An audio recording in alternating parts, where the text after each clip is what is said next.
पैसा, लालच, दुविधा, शकुन, लापरवाही, ये सारी चीजें इंसानी जिंदगी को कुछ इस तरह से बदल देता है जिसकी कोई कल्पना भी नहीं किया जा सकता है। गलती चाहे किसी एक का भी क्यों ना हो, लेकिन उसका परिणाम हमेशा बहुत सारे लोगों में पाया जाता है।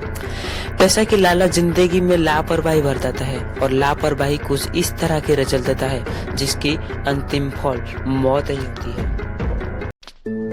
मैं बात कर रहा हूँ उस रात की जिस रात ने कई लोगों की जान ले गई। भोपाल की उस रात में कुछ ऐसा हुआ था जिसकी डर ना सिर्फ भोपाल के लोगों से, पूरी की पूरी इंडिया को कई महीने तक चैन की नींद सोने नहीं दिया। भोपाल की इस गैस दुर्घटना ने इंडिया के शरीर में कुछ इस तरह के घाव भर दिया था जो आज तक भी भरा नहीं जा पा रहा है। 2 दिसंबर 1984 रात 12:45। यह रात भी बाकी लोगों के लिए एक आम रात बनकर आई थी, लेकिन कयामत की रात कभी किसी से बताकर नहीं आती, ना ही किसी की सिचुएशन देखकर। मध्य प्रदेश की कैपिटल यानी कि किसी स्टेट की हार्ट पर गोली लगने जैसी घटना हो गई।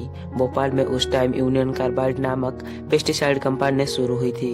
उस टाइम भोपाल के लोगों को जो सबसे ज्यादा जरूरी चीज थी वो थी नौकरी और पैसा। स्वल्प ज्ञान और पैसों की वजह से वो कंपनी लोगों की प्रायोरिटी में आ गई थी। यूनियन कार्बाइड लिमिटेड कंपनी ने मिथाइल आइसोसाइनाइड नामक एक केमिकल बनाती थी और उसी केमिकल का यूज करते हुए कंपनी ने पेस्टिसाइड बनाती थी। लेकिन यह बात किसे पता था कि कीटनाशक बनाने वाली कंपनी ने भोपाल के लोगों का जिंदगी का ही नाश कर देगा। आप लोगों को तो पता ही है कि मिथाइल आइसोसाइनाइड कितना ही खतरनाक है। यूनियन कार्बाइड भोपाल के अंदर एक चलता फिरता दानव की तरह था। वर्कर की सेफ्टी हो या ना हो, पुरानी मशीन का रिपेयर हो या ना हो, लेकिन कंपनी में प्रोडक्शन होनी ही थी। पैसों के चक्कर में लोग इतने ही अंधे हो गए थे कि हमारे लोगों ने ही क्या सही और क्या गलत हो रहा था ये समझ नहीं पा रहे थे। कंपनी ने 42 टन की मिथाइल आइसोसाइनाइड स्टॉक रखी थी, जबकि कंपनी को ये पता है कि 42 टन की मिथाइल आइसोसाइनाइड शहर के बीचों बीच रखना कितना ही बड़ा खतरनाक काम है। वो एक टाइम बॉम्ब की तरह थी जो उसकी टाइम होने पर यानी कि 2 दिसंबर 1984 में रात के 12 बजे में फट गई। मिथाइल आइसोसाइनाइड ने पानी में कुछ ज्यादा ही रिएक्ट करती थी और उसके साथ रिएक्ट करके एक जहर पैदा कर देती थी। रात 12:45 कंपनी में कुछ मैकेनिकल गड़बड़ी की वजह से टैंक से मिथाइल आइसोसाइनाइड भोपाल की वायुमंडल में तैरने लगी। 1 घंटे के अंदर ही अंदर लोगों को बहुत जोर की खांसी होने लगी। लोगों के मुंह और नाक से ब्लीडिंग होने लगी। केमिकल का इफेक्ट कुछ इस तरह की थी कि लोगों की स्किन से भी ब्लड निकलने लगी। कुछ सेकंड के अंदर ही अंदर आंख की रंग व्हाइट हो गई और जलने लगी। लोग जब ये जानने लगे कि ये सब मिथाइल आइसोसाइनाइड की वजह से हो रही है, जो जितनी दूर चाहे उतनी दूर भागने लगे कंपनी से दूर। लेकिन रास्तों में ही लाशों का ढेर लग गई। रात के 3 या 4 बज रहा था।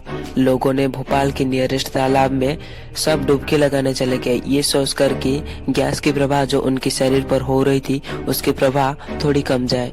लेकिन 4 घंटे पहले टैंक नंबर 710 से पानी की प्रवाह लगकर टैंक की हाई प्रेशर हो गई थी।